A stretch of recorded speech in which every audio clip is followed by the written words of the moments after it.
Welcome back to Third Eye Weekly on Breakthrough Radio, brought to you by AT&T. I'm your host, Zach. I'm Lisa.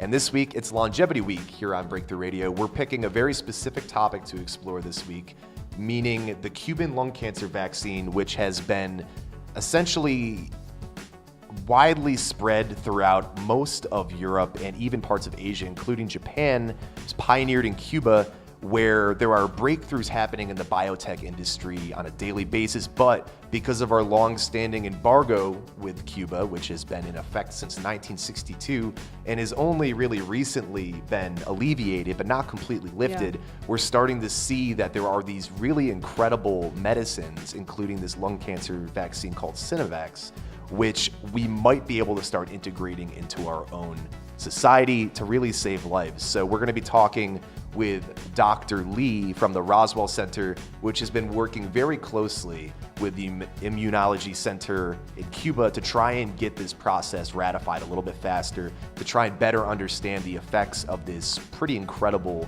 new drug and what its implications are here in the States. Mm-hmm. Yeah, so they're thinking of sort of expediting the process potentially so that we can quickly get this vaccine into the U.S.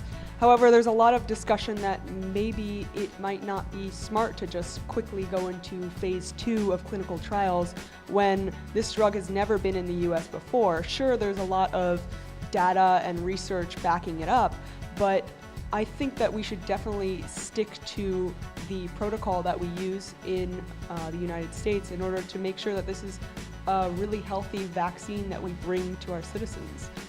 I agree. I mean, I think the concern that we all share here is that we're not introducing something prematurely that could have dire consequences for the American public. But that being said, I also think that we've never really been in a position before like this where we're working medically alongside a country that we've had no real ties in this regard to. So, the FDA regulations are going to insist that, say, we inspect the factories and the manufacturing plants in Havana. And if that can't happen, does that mean we're not going to be able to bring a potentially powerful working vaccine into the country simply because we can't send inspectors over to the plants over there when the vaccine is passing every other clinical test? Mm-hmm. Well, I would be worried that we're getting a little too excited about this drug and jumping the gun in terms of the very serious and necessary security we need to ensure so that this vaccine can be healthy for everybody in the long run. Sure, you can save a lot of lives, I guess, expediting the process and having this vaccine sooner, but in the long term, are you potentially putting people at risk by not fully going by the security procedures we have to do to make sure that it's a valid vaccine to bring in? I guess the real question is, do we bend some of our own rules based off of other people's, what's working for other countries? So we could see that this vaccine is testing across the board. It's been around for a long time. I mean, there have been a lot of publications on this in major scientific journals since '95. We could see that it's working clinically in all kinds of tests. They just aren't our tests. So do we look at those and say that they're working across the board?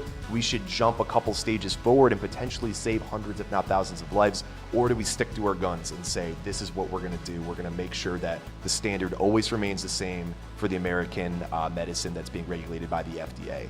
Yeah. And I don't think there is necessarily a right or wrong answer. But we are going to be talking with a couple different immunologists and scientists who've been studying these medicines and these vaccines, who have been working closely alongside Cuba to try and figure out what the right answer is. So definitely stay tuned this week at noon to get a third eye insight into that question.